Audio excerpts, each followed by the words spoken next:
Bonjour, un petit tuto sur l'introduction aux feuilles de style, donc aux fichiers .css. Alors pourquoi les utilise-t-on? Tout simplement parce que les feuilles de style vont nous permettre de faire la mise en page d'un document HTML. Alors on a vu en classe ce petit schéma que je trouve assez éloquent, que j'ai trouvé sur internet. Votre fichier HTML, je rappelle Hypertext Markup Language, est le squelette de votre page, et si on y ajoute le CSS, Cascading Style Sheet, eh bien on va faire tout simplement sa présentation, donc sa mise en page. Bref, l'HTML et le CSS vont permettre de séparer, et c'est ça le plus important, vont permettre de séparer la structure du document, donc le squelette du document, et la mise en page du document, ce qui permettra de faciliter grandement les mises à jour de vos sites. Alors, en ce qui concerne le CSS, donc, eh bien, la puissance du CSS, c'est quoi? C'est que à partir d'une seule feuille de style, on va viser un grand nombre de pages de pages web. Plus précisément, à partir d'une feuille de style, on va viser toutes les pages qui concernent le site web que vous avez créé. Et donc, cette séparation va permettre de faciliter l'actualisation de vos sites, comme je l'ai dit. Alors, comment va-t-on faire? Eh bien, pour intégrer une feuille de style, il existe trois façons de faire. La plus courante d'entre elles, c'est la feuille de style liée, et on va commencer par là. Ensuite, on verra la feuille de style globale, et pour terminer, la feuille de style en ligne. Alors, pour ce faire, j'ai préparé, comme à mon habitude, un petit fichier HTML dans lequel je me suis contenté d'avoir les 4 balises structurantes principales que sont le header pour le titre de votre site, le nav pour sa barre de navigation, le section pour le contenu informatif et le footer pour le copyright. Alors, si nous allons voir le contenu de cette page actuellement, eh bien, on ne sera pas étonné de constater qu'il n'y a aucune mise en page. C'est pas tout à fait le cas. Comme on le voit, il y a eu chaque fois un retour à la ligne qui est lié bien sûr au fait que nous avons ici header, nav, section et footer sont des balises de type bloc et donc qui provoquent effectivement un effet de mise en page qui est un retour à la ligne. Alors maintenant, que va-t-on faire pour lier une feuille de style? Ma feuille de style, elle est ici, elle est vierge pour le moment, et nous allons la remplir, et surtout ce qui nous intéresse, c'est comment nous allons faire le lien entre cette feuille de style et cette page web. Eh bien, pour ce faire, lorsqu'on utilise une feuille de style liée, ce qui est évidemment recommandé, on verra tout de suite pourquoi, on utilise la balise link, accompagné d'un premier attribut, qui est l'attribut rel, qui va indiquer que on fait un lien avec une feuille de style. Le deuxième attribut, c'est le href. Alors href pour tout simplement hypertexte référence, qui sera l'adresse de ma feuille de style. Alors dans ce cas-ci, nous avons la feuille de style est dans le même dossier que mon fichier HTML, et donc il me suffit de donner le nom de ma feuille de style. Il est évident que dans la suite, votre feuille de style sera dans un dossier dédié. Il faudra évidemment donner le chemin qui mène à ce fichier, mais pour ce faire, je vous renvoie au tuto concernant les adresses relatives dans la playlist HTML. Alors, maintenant, mon fichier mfs.css, qui est ici, est lié à cette page web. Eh bien, nous allons en faire la vérification et nous allons faire un premier style.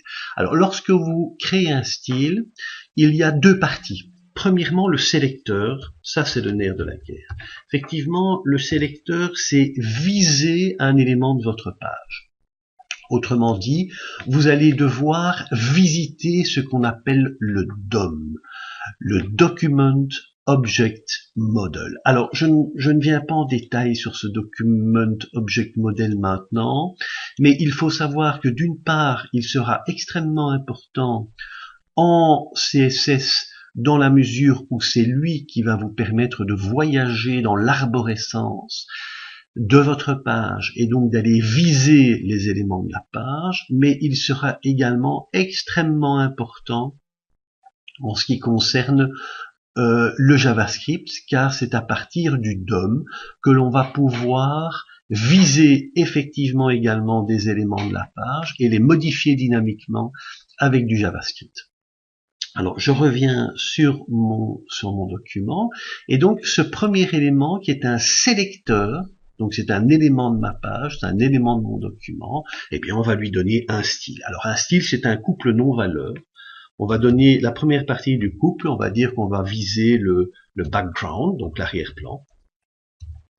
2 points, et on va lui donner une couleur. Pour le moment, ça n'a pas grande importance, on va lui donner la couleur red suivie de 2 points virgule. Donc, dans une feuille de style, je répète, c'est assez facile à comprendre, hein. On a le sélecteur qui vise l'élément pour lequel on veut une mise en page, et ensuite on a toute une série de couples non-valeurs. Donc le nom, c'est la commande que je vise, et la valeur, c'est la valeur que je donne à cette commande. Ici, je vise mon background et je le veux en rouge. On va en faire une deuxième. Le width, donc la largeur du bloc, et je vais lui donner par exemple 600 pixels. Alors ici, je donne une valeur en pixels pour les besoins pédagogiques du tuto. De manière générale, vous travaillerez pas en pixels, vous travaillerez en pourcents, donc en unités relatives, mais ça c'est pour plus tard. L'ensemble de ces couples non-valeurs, c'est-à-dire l'ensemble de ces commandes, est sans séparer l'une de l'autre, tout simplement par des points-virgules. Et toutes ces commandes sont encadrées par une paire d'accolades. Donc la syntaxe est assez simple, je dirais assez intuitive. On va sauver ça. On va aller voir ce qui se passe côté Chrome. Donc pour le moment, nous avons simplement le squelette de notre page web, avec malgré tout un petit effet de mise en page lié aux balises bloc qui provoque un saut de ligne, comme on le constate.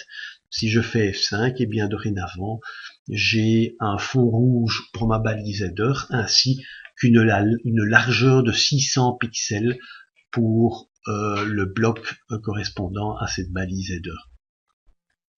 Alors maintenant, comme je l'ai dit tout à l'heure, l'intérêt des feuilles de style liées, c'est de pouvoir faire une mise à jour en cascade des différentes pages qui sont liées à la feuille de style. On va voir ça ensemble, mais pour ce faire, nous allons tout simplement modifier légèrement la page 1 et on va créer une page 2.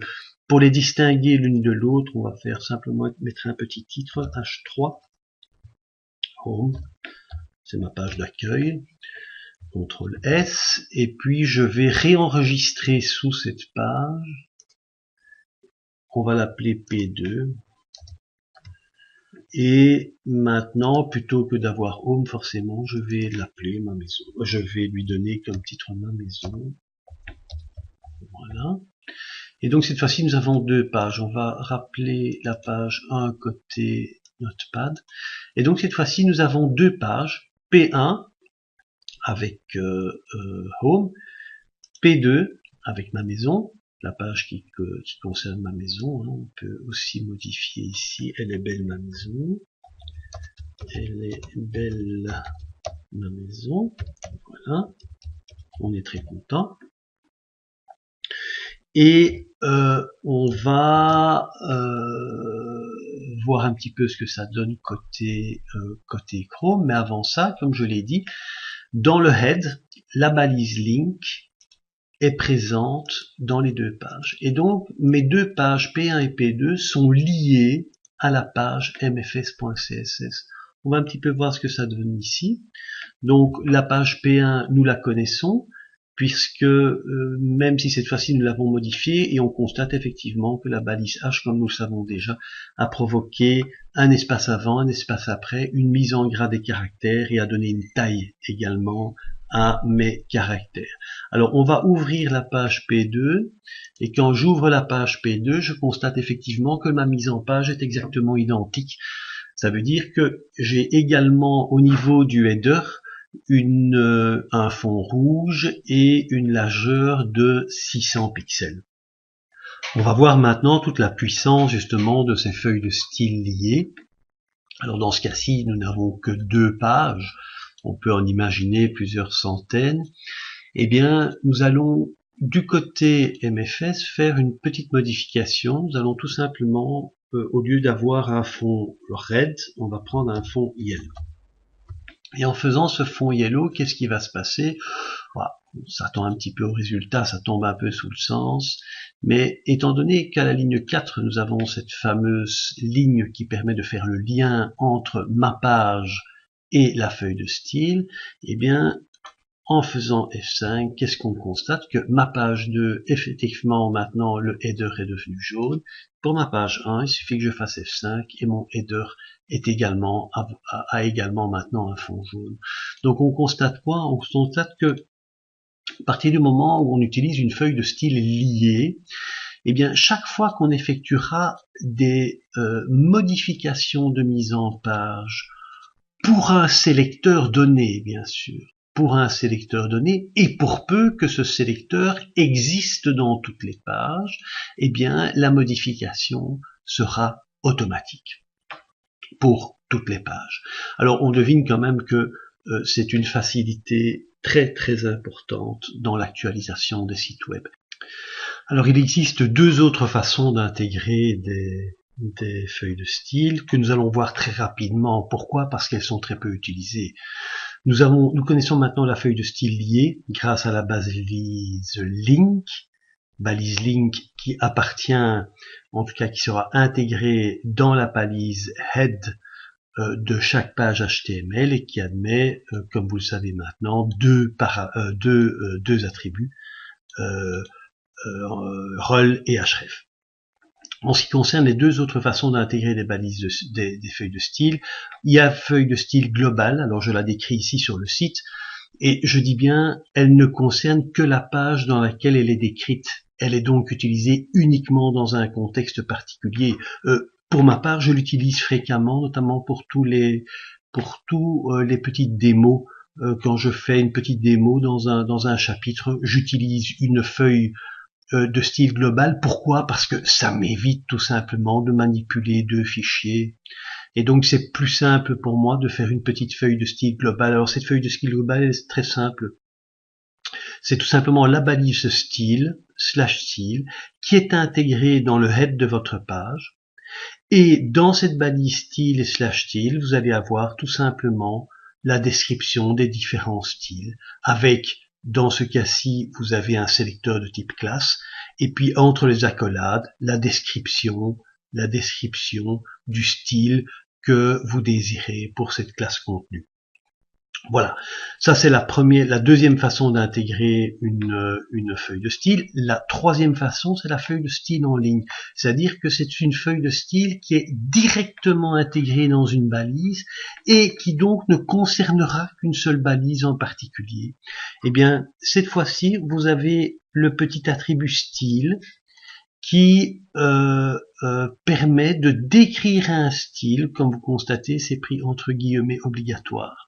Les guillemets sont obligatoires, et à l'intérieur des guillemets, vous décrivez le style, évidemment en relation avec une balise en particulier.